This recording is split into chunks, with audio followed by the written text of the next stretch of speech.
ফিরছেন সত্যি মানে দেখতে গেছে আজকে আমাদের একটা দীপাবলি মনে করুন মানে রামি আসছেন একজন।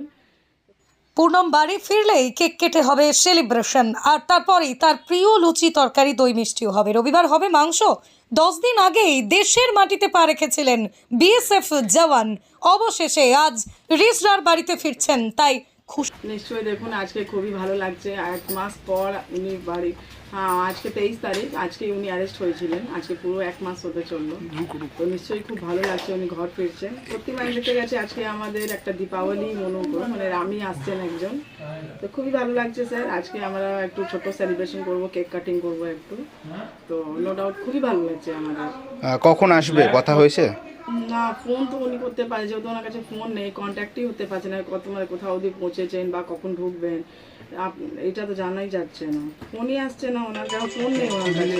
আচ্ছা, আর কি কি হবে বাড়ি এলে আজকে? কিছু না, ওই রান্নাটা না হবে, ওনার ফেভারিট খাবার লুচি তরকারি মিষ্টি এগুলো, আর একটা ছোট্ট করে একটা কেক। আপনি কি আনতে যাবেন ওনাকে? না না আমি যাবো না, ওই বড় ইতিমধ্যেই তো কেক চলে এসেছে বাড়িতে। হ্যাঁ হ্যাঁ এই তো কেক আনা হলো, এখন কেক কাটিং হবে।